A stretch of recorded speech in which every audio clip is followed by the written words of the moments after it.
오늘 본문 49장 8절부터 12절 먼저 봉독하겠습니다. 시작합니다. 유다야, 너는 네 형제의 찬송이 될지라. 네 손이 네 원수의 목을 잡을 것이요 네 아버지 아들들이 네 앞에 절하리로다. 유다는 사자새끼로다. 내 아들아, 너는 움킨 것을 찢고 올라갔도다. 그가 엎드리고 웅크림이 숫사자 같고 암사자 같으니 누가 그를 범할 수 있으랴. 주가 유다를 떠나지 아니하며 통치하기 시판이가 그 발 사이에서 떠나지 아니하기를 실로가 오실까지 이르리니 그에게 모든 백성이 복종하리로다. 그는 나귀를 포도나무에 매며 그의 암나귀 새끼를 아름다운 포도나무에 맬 것이며 또 그 옷을 포도주에 빨며 그 복장을 포도주에 빨리로다. 그의 눈은 포도주같이 나여 붉겠고 그의 입은 우로 말미암아 희리로다. 아멘. 오늘은 유다의 실로라는 제목으로 함께 말씀을 나누고자 합니다. 여러분, 우리 사람은 변하지 않는다는 말 있죠. 여러분 어떻게 생각하세요? 사람은 변할까요? 변하지 않을까요? 그러면 여러분, 신앙은 무엇이라고 생각하세요? 저는 신앙이라는 것이 바로 우리 성격을 고치는 일이라고 생각을 해요. 그런데 아무리 오래 교회를 다녀도 성격이 바뀌지 않는 사람들이 있잖아요. 많죠.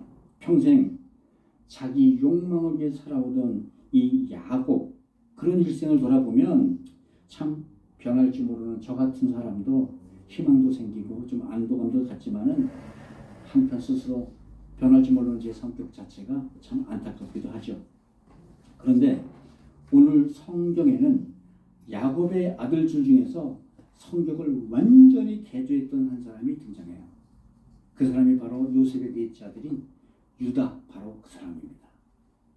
유다는 일찍이 아비집을 떠나 객지에서 가난한 사람과 가정을 꾸리면서 한 20년 이상을 살다가 집으로 돌아와요. 그런데 아비집에 돌아온 유다는 돌아온 탕자처럼 전혀 다른 사람이 돼서 돌아왔다는 거예요. 7년 6년을 맞아 형제 간에 솔선수범하면서 집안을 보호하고 일으켜 세우는 그런 유다를 보는 야곱 아버지의 눈이 참 흡족했던 모양입니다. 예, 지난주에 이어 오늘은 본문 창세기 49장 야곱이 12아들에게 남겼던 축복의 계시 중에 한 부분입니다. 그런데 야곱은 유난히 두 아들 요셉과 유다에게는 정말 말할 수 없는 큰 축복을 빌어주죠. 특별히 유다에게 주는 축복의 내용이 어마어마해요. 유다를 영적 양자로 삼겠다는 축복이에요. 오히려 육적 양자의 축복을 얻은 요셉의 축복을 능가하는 대단한 축복을 받습니다. 그런데 사실 여태까지 유다는 요셉 이야기 뒤편에 쳐서 큰 주목을 받지 못하던 인물이었잖아요. 창세기 38장에 유다 이야기가 나오지만 사실 창세기 38장이라는 것은 유다와 다말 사이의 막장 드라마, 막장 스토리, 그것만 우리 기억에 남아있어요. 그렇다면 갑자기 하나님께서는 왜 유다에게 이런 어마어마한 복을 베푸시는 걸까요? 우리는 여기서 하나님께서 어떤 사람들을 눈여겨보시는지에 관한 교훈을 얻기를 바랍니다. 아멘. 사실 한 가지 확실한 건 하나님께서는 변화된 사람을 쓰신다는 사실이죠. 아멘. 하나님은 거듭난 사람을 크게 들어 쓰시고 복 주시는 분이신 줄 믿으시기 바랍니다. 아멘. 오늘은 크리스마스 예배로 올립니다. 하나님께서는 이 변화된 사람 유다를 사용하셔서 하나님의 아들 되신 예수님을 이 땅에 보내셨어요. 아멘. 메시아로 이 땅에 태어나신 예수 그리스도의 은혜가 오늘 이 시간 저와 여러분에게 함께 하시기를 축복드립니다. 아멘. 지난주에는 야곱의 육적 장자가 된 요셉의 축복에 관한 말씀을 나눴다면 오늘은 성탄절에 야곱의 영적 장자가 된 유다의 축복을 통해 들려주시고자 하는 하나님의 말씀 함께 나누도록 하겠습니다. 첫째, 하나님 영적 장자, 하나님은 거듭난 자들에게 영적 장자의 축복을 베푸신다는 거예요. 거듭난 자, 회개를 통해서 유다는 거듭나기 시작합니다. 먼저 야곱의 12아들 중에 넷째 아들 유다는 원래부터 그렇게 주목받는 인물은 못됐죠. 그런데 갑자기 창세기 이 마지막 부분에 등장해가지고 집안의 기둥으로 여러 가지 어려운 문제를 풀어나가요. 그러면 하나님께서는 무엇 때문에 유독 유다에게만 이런 복을 주시고 이렇게 귀하게 쓰시는 걸까요? 이를 알기 위해서 우리는 유다의 생애를 다시 한번 살펴볼 필요가 있어요. 먼저 유다는 자기 형제들이 동생 요셉을 죽이려 할 때, 요셉이 17살 때 요셉을 죽음에서 구원해낸 사람이라는 거예요.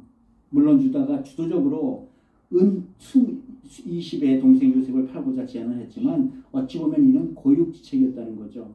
형제들이 요셉을 죽이러 그를 구덩이 속에 던져놓았을 때 창세기 30장에서 보면 그는 형제들에게 이렇게 얘기하죠. 우리가 우리 동생을 죽이고 그 피를 덮어둔들 무엇이 유익할까? 그를 이스마엘 사람들에게 팔고 그에게 우리 손을 대지 말자. 그는 우리의 동생이요 우리의 혈육이니라.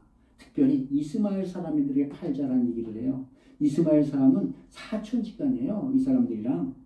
이스마엘에게 팔면 설마 죽이겠느냐 그런 마음이 있었다는 거죠. 물론 이렇게 해서 동생 요셉의 목숨을 구했지만 그런데 이 일은 유다의 생애를 평생을 꼭 붙잡고 있던 어려운 일이 됐습니다. 마음이 썩 안 좋았던 것 같아요. 유다는 그리고 집에 돌아온 후에도 그의 방황은 계속됩니다. 그것이 바로 창세기 38장의 얘기예요. 사실 이 창세기 38장이라는 스토리는 요셉의 이야기 중에 뜬금없이 중간에 삽입된 그런 내용이죠. 또 이를 통해서 집안의 족보가 또 한 번 꼬여나가죠. 며느리야 아내야 다말과 유다의 관계는 폐륜이지 않습니까? 아마 하나님께서는 이 사건을 통해서 유다가 실제로 어떤 사람이었는지를 알려주시고자 했던 것 같습니다. 창세기 38장은 그래서 유다가 아비 집을 떠나 가나안 땅에 정착했다는 기사로 시작합니다. 그는 동생을 팔아버린 데 공모하고 또 아버지를 속이며 살아가기에는 마음이 너무 여린 인간이었던 것이죠. 유다는 거기서 가나안 족속 수아의 딸을 만나 결혼하고 가정을 꾸려요. 물론 믿음의 가문에서 아내를 찾아내던 전통은 이제 다 없어졌습니다. 그리고 이렇게 해서 가나안 사람들과 동화되며 살아갔다는 거예요. 그러나 하나님께서는 이 아버지 집을 떠난 거나 가나안 여자와 자기 마음대로 혼인하는 거 모두 안 좋게 보셨나 봐요. 가나안 족속의 땅에서 이 유다의 가정생활은 결코 행복하지 않았습니다.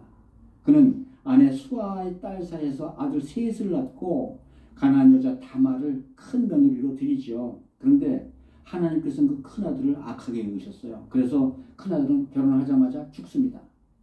당시 장자의 유업은 동생들이 있는 거라고 그런 관습이 있다고 그랬죠. 형사, 취수, 계대법 그러는데 그 관습에 따라 이 며느리를 둘째 아들에게 보냈는데 둘째 아들도 악하다 보니까 곧 죽어요. 그래서 이제 셋째 아들을 이 다말에게 며느리에게 보내야 됐는데 가면 죽을 것 같은 두려움이 있었던 거예요. 그래서 그는 아직 셋째 아들이 어리다는 것을 핑계로 삼아 다말을 그냥 친정에 보내 기다리게 하죠. 이제 친정에 온 다말은 시아버지의 연락을 기다렸지만 아무 소식이 없어요. 그러자 비로소 나한테 셋째를 주지 않으시려는 모양이구나 그런 유다의 의도를 알아차리게 된 겁니다. 그리고 곧 이어 들려오는 소문에 시어머니마저 죽었다는 소문을 듣고 다말은 계책을 꾸며내요. 시아버지가 지나가는 길목에 창녀로 분장을 해서 그 시아버지를 유혹해서 아이를 갖겠다는 계책을 세웁니다. 유다는 정말 며느리인지도 모르고 관계를 맺고 그 창녀에게 외상 증표를 주고 돌아왔어요. 그런데 그날 아기가 서죠. 얼마 후에 유다는 며느리 다말이 임신했다는 소식을 듣고 그녀를 벌하고자 집으로 불러들여요. 그리고 그 자리에서 다말은 여러 사람 앞에서 유다에게서 받았던 증표를 꺼내놓죠. 이런 폐륜적인 상황에서 유다는 다말에게 창세기 38장 26절에서 이렇게 고백합니다. 그는 나보다 옳도다. 내가 그녀를 내 아들 셀라에게 주지 아니하였습니다. 자, 그런데 사실 이 일은 며느리가 자기만 아는 사실이잖아요. 자기도 지금 처음 한 사실이잖아요. 여러분들이라면 어떻게 행동하셨을까요? 나는 몰랐어. 아니면 보통 사람 같으면 이렇게 충격적이고 부끄러운 일을 그 많은 사람들 앞에서 감추기 급급했을 거예요. 만약에 유다가 양심을 속이고 나는 모르는 일이다 하고 우리발을 내밀면 무슨 일이 벌어지겠습니까? 다말은 간음죄로 순식간에 돌에 맞아 죽고 없어지는 거죠. 그렇게 되면 유다의 수치는 영원히 묻혀지고 말 것입니다. 그런데 유다는 그 순간에 솔직하게 자기 잘못을 인정하고 선언함으로써 다말을 죽음에서 건져냅니다. 이렇게 해서 다말이 아이를 낳게 되는데 쌍둥이 베레스와 세라를 낳게 돼요. 더욱더 놀라운 일은 이 베레스의 혈통에서 다윗이 나오고 그 다윗의 후손 중에 예수 그리스도가 나시게 된다는 겁니다. 아멘. 근데 여러분 성경에 왜 갑자기 이 유다와 다말의 폐행적인 사건을 자세히 다루는 이유가 뭘까요? 만일 유다가 그저 부정직하게 넘어갔다면 결코 그리스도는 이 계보를 통해 이 땅에 오지 못하셨을 거라는 거죠. 유다가 내가 나보다 옳도다 하니 정직한 말 한마디로 이스라엘이 이 땅에 세워지게 되었다는 겁니다. 여기서 옳도다라는 단어의 의미는 의롭다는 뜻이에요. 이 단어를 통해서 우리는 유다의 성품을 볼 수가 있다는 거죠. 또한 이 단어는 노아는 의인이요라고 나와서 사용되었던 그 하나님의 의를 뜻하는 단어이기도 합니다. 결국 유다는 요셉에게나 다말에게나 이렇게 사람을 살리는 일에 헌신적인 성품이었다는 것이에요. 심지어 자기가 부끄러웠던 사실까지 다 드러내고 고백하며 인정하고 다른 사람을 살려내는 역할을 했다는 겁니다. 하나님께서는 이 일에 주목하셨다는 거예요. 하나님께서는 자신의 수치를 불구하고 이 정직하고 의로운 마음을 높이 사시는 줄 믿으시기 바랍니다. 아멘. 그래서 다말의 사건은 유다 스스로 자기 자신을 뒤돌아보게 만든 결정적인 사건이었었어요. 많은 성경학자들은 그는 나보다 옳다라는 이 말을 성경에 나오는 첫 번째 회개의 언어로 해석합니다. 우리는 보통 회개를 죄에서 돌아서는 것이라고 이해를 하죠. 그러나 성경에서 말하는 회개는 마음을 바꾸어 행동의 변화까지 이끌어내는 것을 포함합니다. 특별히 성경적인 회개는 하나님으로부터 떠난 마음이 다시 하나님에게 돌아가는 것을 말해요. 물론 이 회개 자체가 구원은 아닙니다. 그러나 구원에 이르는 회개는 합당한 행위를 통해 동반된다는 것이에요. 다른 말로 자기 마음으로 거부하던 그리스도를 자기의 주인으로 받아들이는 것, 그것이 바로 회개인 줄 믿습니다. 그러므로 이 구원에 이르는 회개라는 것은 사실은 믿음과 마찬가지로 하나님의 은혜로만 가능하다는 것이에요. 성경은 예수님을 만난 삭개오의 변화말로 회개가 무엇인지를 극명하게 보여주세요. 예수님의 부르심을 듣자 삭개오는 예수님 앞에 나아가 스스로 이렇게 선언하죠. 주여 보시옵소서, 내 소유의 절반을 가난한 자에게 주옵소서. 만일 누구의 것을 속여 빼앗은 일이 있으면 네 갑절이나 갚겠나이다. 이에 예수님은 이렇게 대답하십니다. 오늘 구원이 이 집에 이르렀으니 이 사람도 아브라함의 자손이로다. 아멘. 이것이 바로 속이던 사기치던 사람들이 자선가가 되고 도둑질하던 도둑들이 이걸 보상해주는 회개의 열매로 맺혀나간다는 것이에요. 이것이 바로 그리스도를 믿는 믿음과 함께 구원에 이르는 진정한 회개가 되는 줄 믿습니다. 아멘. 마찬가지로 유다 역시 이 죄의 회개를 통하여 여지껏 20수년 동안 살아왔던 객지 생활을 청산하고 아버지 집, 믿음의 집으로 돌아가기로 결단합니다. 여러분, 이 신앙 공동체라는 것을 귀하게 여기시기 바라요. 아무리 어렵고 힘들어도 교회는 떠나지 마시기 바랍니다. 이 교회가 바로 여러분들의 생명의 끈이에요. 아멘. 교회가 있어야지만 하나님의 음성을 들을 수가 있다는 겁니다. 혹시 시험이 들면 그저 비가 왔다고 생각하세요. 비는 지나가게 되는 것이고 위기도 지나가게 되는 겁니다. 이렇게 가족 공동체, 신앙 공동체야말로 복의 물줄기가 되는 것이고 이를 믿는 것이 바로 믿음이라는 것이에요. 교회 공동체를 붙들고 있을 때 수많은 인생의 역경과 위기도 이겨나가게 될 줄 믿습니다. 아멘. 사랑하는 성도 여러분, 하나님께서는 하나님 앞에 회개하는 자들에게 관심을 보이세요. 유다는 다말로 인해 회개하였고 복의 근원이 되신 아버지 집으로 돌아가기로 결단했습니다. 하나님은 회개하는 자들에게 은혜를 베푸시고 영적 장자로 삼으셔 하나님의 나라를 이루시는 일에 사용하시는 줄 믿습니다. 아멘. 우리의 인간의 죄들까지도 은혜로 바꿔주시는 하나님의 은혜를 누리는 우리 모두가 되시기를 주 이름으로 축복드립니다. 아멘. 둘째가요. 또 영적 장자는 희생하는 자들에게 주는 하나님의 축복이라는 것입니다. 그래서 유다는 십자가를 매는 믿음으로 살았다는 거예요. 유다는 20수년의 타산살이를 정리하고 타인살을 정리하고 곧 아버지 집 헤브론으로 돌아왔어요. 그런데 그들의 앞에는 커다란 문제가 도사리고 있죠. 바로 세상을 휩쓴 7년의 기근이 시작된 거예요. 야곱의 집 헤브론에도 기근이 미쳤어요. 이제 세상에서 식량을 구할 곳은 애굽 단 한 곳만 남아있을 뿐입니다. 이에 야곱은 막내 베냐민을 제외한 10 아들들에게 애굽에 가서 식량을 구해오라고 명령을 하죠. 그러나 야곱은 이 위험한 여정에 요셉의 친동생이자 사랑하는 베냐민은 보낼 수가 없었어요. 이미 야곱은 자기가 지극히 사랑하던 아들 요셉을 잃었던 아픈 경험이 있었거든요. 이때 사실 요셉은 이미 애굽의 총리가 돼서 자기 형제들 야곱 아버지의 집에서 자기들이 자기에게 찾아오길 기다리고 있었던 그런 때였죠.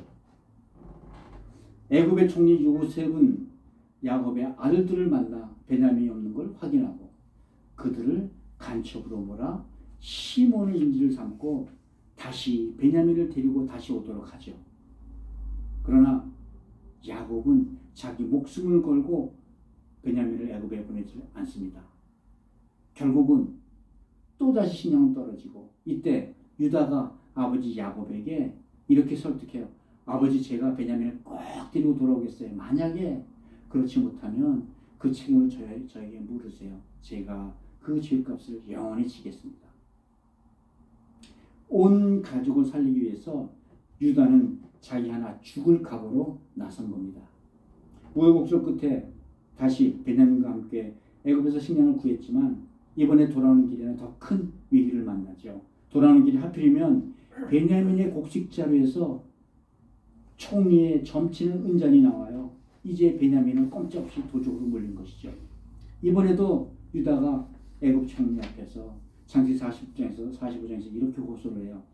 베냐민과 아버지는 한 몸이에요. 만약에 베냐민이 아버지께 돌아가지 않으면 아버지는 죽을 겁니다. 죄값으로 베냐민 대신 나를 종삼아 주세요. 결국 이 유다의 희생정신은 야곱의 온 가족을 살리고 하나님의 나라가 이 땅에 세워지는 일을 하게 만든 것이죠. 유다는 다른 사람 살 수 있다면 기꺼이 자기가 희생하려고 했던 사람이에요. 성경은 보통 이를 십자가 정신이라고 부르죠. 다른 말로 유다는 스스로 십자가를 지는 사람이었다는 겁니다. 유다가 하나님이 눈에 들었던 점은 바로 이렇게 믿음의 공동체를 위해 십자가를 지는 그의 희생정신이었을 줄 믿습니다. 그런데 여러분 여기서 우리는 하나님께서 주시는 복의 정확한 이해가 필요해요. 예수 그리스도의 족보에 나오는 사람들 보면 어떤 면에서 참 부끄럽고 창피하고 감추고 싶은 내용들이 참 많지 않습니까? 이 말은 무슨 말씀이냐면 그리스도인들은 족보를 자랑하지 말고 이 십자가 지는 마음을 자랑하라는 그런 말씀인 거예요. 아멘. 그래서 우리 안에 십자가 지는 마음 하나가 있다면 그 마음을 하나님께서 크게 보신다는 겁니다. 그러므로 바꿔 얘기하면 하나님의 복은 십자가를 지는 사람이 받을 수 있는 가장 큰 마음이고 이런 사람들을 하나님께서는 내 마음에 합한 자라고 말씀하시는 것 때문이죠. 아멘. 예수님께서도 마태복음 16장에서 십자가에 대해서 이렇게 말씀하시죠. 아무든지 나를 따라오거든 자기를 부인하고 자기 십자가를 지고 나를 쫓을 것이니라. 그러면 예수를 믿음 자체가 바로 자기 십자가를 지고 예수님을 따라가는 것이 그 길이 믿음이라는 것이잖아요. 그러면 우리가 제가 십자가는 무엇일까요? 쉽게 설명하면 이 십자가는 사명이라는 겁니다. 예수님의 사명은 우리를 죄와 사망에서 구원하기 위해서 십자가에서 죽는 것이 사명이었어요. 그래서 예수님은 모든 사람의 죄를 짊어지고 골고다 언덕으로 올라가는 본을 보이셨던 겁니다. 이는 우리 하나님께서 맡기신 사명이고 예수님은 이 사명에 순종하셨어요. 자기 십자가를 지고 골고다 언덕으로 올라가시는 예수님, 그것이 바로 우리가 진 십자가 사명이 되는 것이죠. 마찬가지로 믿는 우리들에게도 져야 될 여러 가지 십자가 사명이 있어요. 자기가 져야 될 십자가는 다양하겠죠. 가족을 위해서 지어야 될 것, 교회를 위해서 지어야 될 것, 국가와 민족을 위해서 지어야 될 것, 나를 희생할 수 있는 그 사명. 그러나 이 모두 그리스도를 위해서 지는 십자가요, 그리스도를 따르는 십자가가 될 줄 믿습니다. 아멘. 예수님 부활하신 후에 요한복음 21장에 보면 베드로의 십자가에 대해서 이렇게 말씀하세요. 내가 젊어서는 스스로 띠띠고 원하는 곳으로 다녔거니와 늙어서는 내 팔을 벌리니 남이 내게 띠띠우고 원치 아니하는 곳으로 데려가리라. 이 말씀은 무슨 말씀이냐? 십자가를 진 사람은 한마디로 자기 마음대로 자기 뜻대로 살면 되지 않는 사람들이라는 거예요. 그래서 여러분, 십자가에 대한 이해는 바로 자기가 자기의 부려진 정확한 사명에 대한 이해와 마찬가지라는 겁니다. 전에는 내 뜻대로 내 마음대로 돌아다니며 살았지만 앞으로는 사명에 따라 살게 된다는 말이에요. 아멘. 여러분, 우리 모두에게는 하나님께서 우리에게 주신 그 십자가, 사명의 십자가가 있다는 겁니다. 아멘. 그저 주일날 교회 출석하는 게 믿는 자들에게 주신 사명의 전부가 아니라는 거예요. 하나님께서 주신 사명으로 살아갈 때만 여러분들께 하나님의 축복이 임하는 줄 믿습니다. 아멘. 그러면 나에게 주신 하나님의 사명이 무엇이냐고요? 믿음 공동체를 위해서 희생하는 게 사명이라는 거예요. 그것이 무엇이든지 사명의 십자가는 언뜻 보기에는 상당히 부담스럽고 어떤 때는 피하고 싶지요. 베냐민의 곡식잡이에서 은전에 나왔을 때 그 형제 누구의 눈에도 살 길이 보이지 않았어요. 그러나 사실 이것은 서로 자신이 죽지 않으려니까 길이 없어 보였던 것뿐이잖아요. 유다가 자원하여 베냐민의 죗값을 대신 지고 나설 때, 자기 십자가의 사명을 지을 때 온 가족의 살 길이 열렸다는 겁니다. 아멘. 그리고 유다의 후손 중에 메시아가 나오는 이 엄청난 축복을 받지 않습니까? 오늘 유다가 우리에게 알려주는 사명은 우리 스스로 희생해가는 십자가의 사명이었어요. 그러므로 이 십자가를 지는 일이야말로 하나님께서 주시는 복이라는 사실을 기억하시기 바랍니다. 아멘. 여러분, 아무리 가정이 어려워도 한 사람이 이 십자가의 사명을 감당하는 역할만 한다면 그 가정은 다 살아날 수 있다는 거예요. 아니, 반드시 살아납니다. 십자가 지는 그 한 사람만으로 있으면 그 가정은 다 삽니다. 마찬가지로 교회에서도 십자가를 지는 한 사람만 있다면 그 교회는 어떤 문제 다 해결됩니다. 하나님의 마음은 이렇게 십자가를 지는 사람에게로 향해 있다는 사실을 꼭 기억하시기 바랍니다. 아멘. 여러분, 우리도 이렇게 얘기하잖아요. 죽을 각오라니까 살 길이 보이더라는 말이 있죠. 하나님께서 쓰였던 사람들은 한결같이 이렇게 십자가 지는 것에 대해 알았던 사람들이었어요.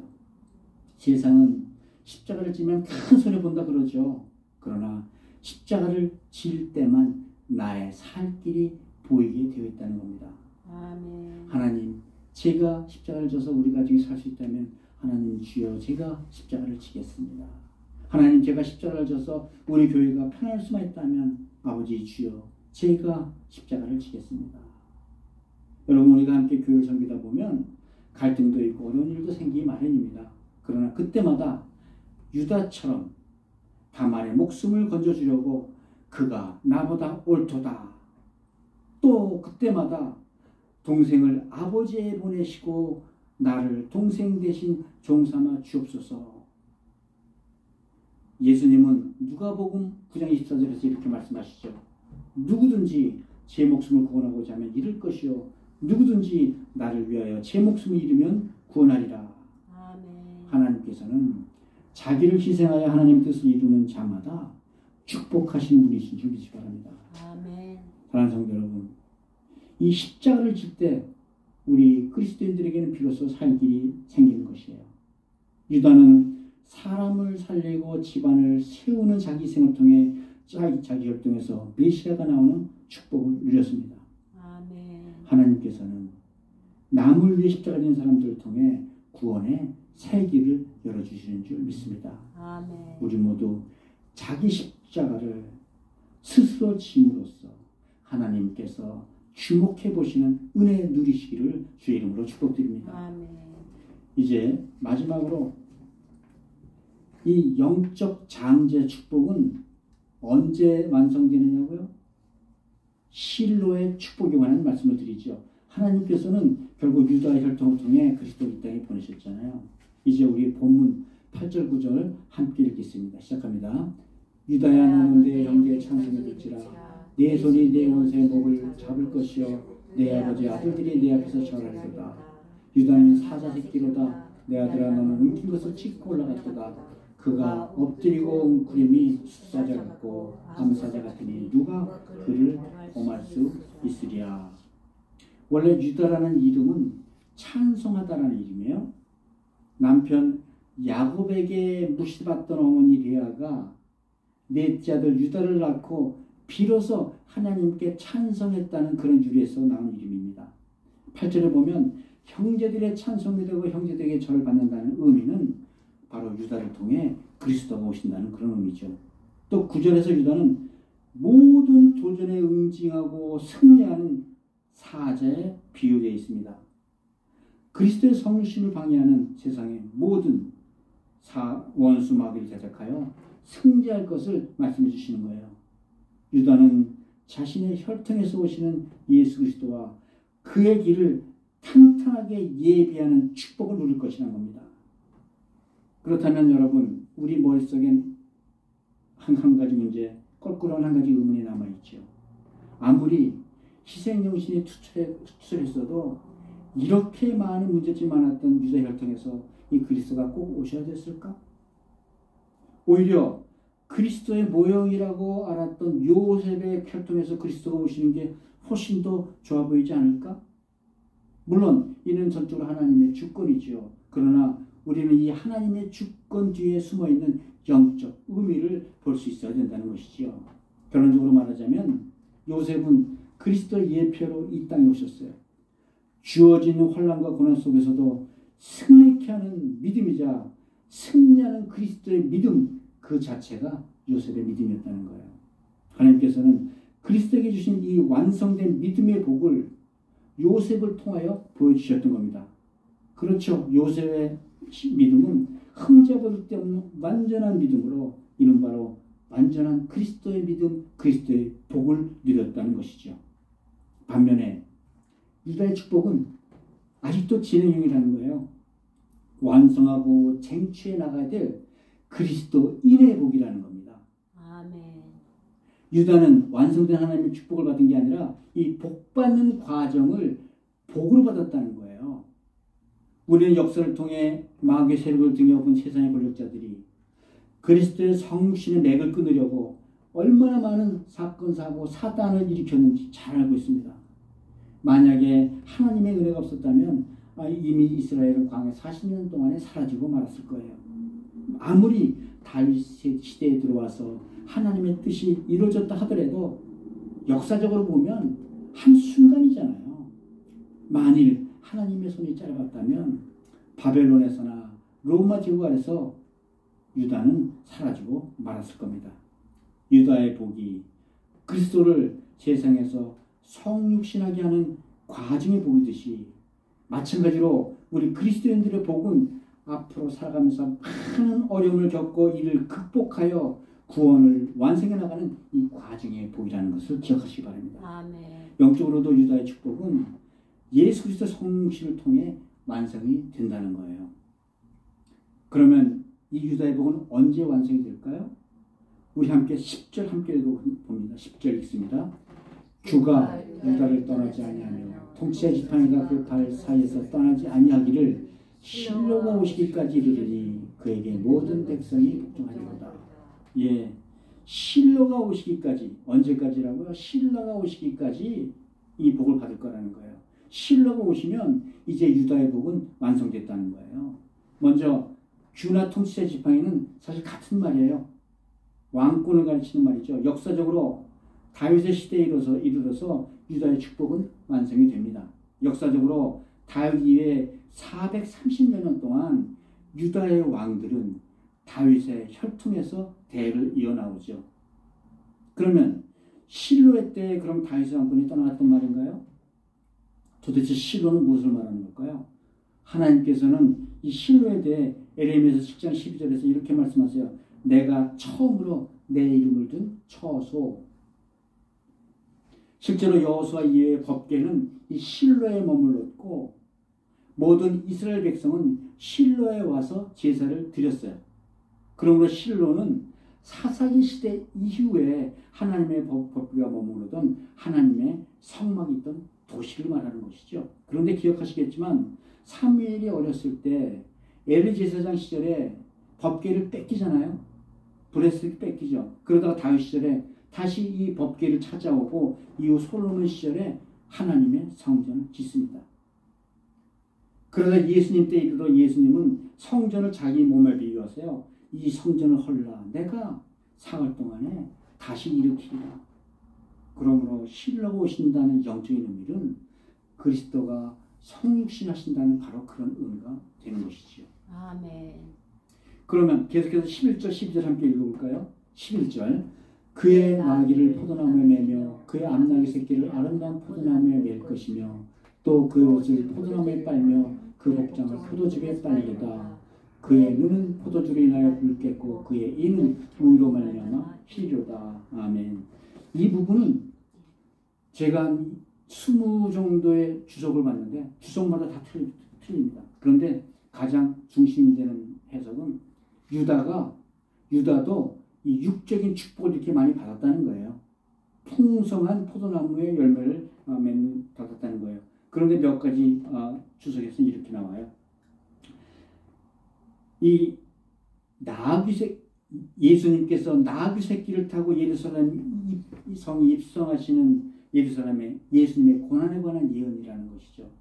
저는 이게 훨씬 더 마음에 많이 맺힙니다. 마음에 들어옵니다. 이는 그리스도께서 내 죄를 위하여 대속의 피를 흘리시고 죽으실 걸 예언하셨다는 그런 말씀이에요. 결국 그리스도께서는 골고다 언덕에서 언덕 위 십자가에서 붉은 피로 그 옷을 적시며 죽으셨음을 믿습니다. 유다의 혈통에 따라 유다 땅에 오신 예수님을 마태복음 11장에서는 이렇게 얘기하죠. 세례 요한의 때부터 지금까지 천국은 침노를 당하노니 침노하는 자는 빼앗느니라. 그리스도인들은 천국을 얻기 위해서는 치열한 영적인 전쟁과 육체적인 위험도 감수해야 된다는 뜻이에요. 이는 하나님의 나라는 그냥 완성품으로 쉽게 얻어지는 것이 아니라 과거로부터 현재 미래까지 쟁취하는 자들의 것이라는 겁니다. 언제나 두렵고 떨리는 마음으로 세상 사단마귀의 외적 협박과 혼란을 막아내고 천국에 이르기 위해서는 말씀과 기도의 중심이 되신 우리 그리스도에 힘입지 않으면 불가능하다는 그런 의미입니다. 그러므로 그리스도는 요셉처럼 완전한 자가 아니라 유다처럼 허물로 실패한 인생들에게 필요하신 분이시라는 거예요. 스스로 자신을 완전하고 의롭다고 여기는 자들에게 하나님께서는 그리스도를 보여주시지 않으십니다. 예수님께서 마가복음 2장 17절에서 이렇게 얘기하시죠.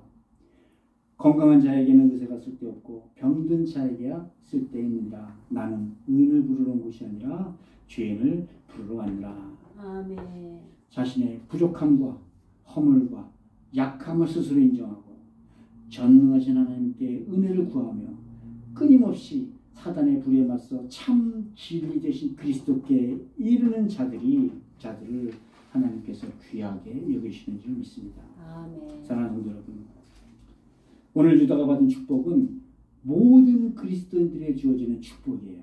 아멘. 유다 지파의 사자 되신 예수 그리스도께서 그 이름을 믿는 자마다 사단 마귀를 이기는 권세의 축복을 주셨다는 겁니다. 아멘. 그리스도를 주로 믿고 승리함으로 하나님의 눈에 드는 구원의 은혜를 누리시기를 주의 이름으로 축복드립니다. 아멘. 이제 말씀을 맺겠습니다. 오늘은 예수 그리스도의 첫 성육신을 기념하는 날이에요.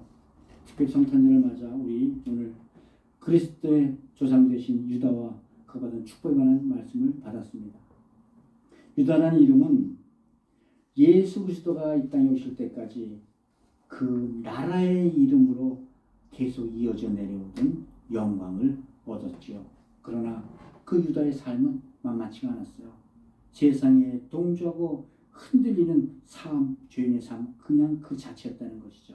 그럼에도 하나님은 생명을 사랑하고 인생을 궁일히 여기는 유다를 유심히 보시고 그의 혈통에서 메시아를 보내셨어요.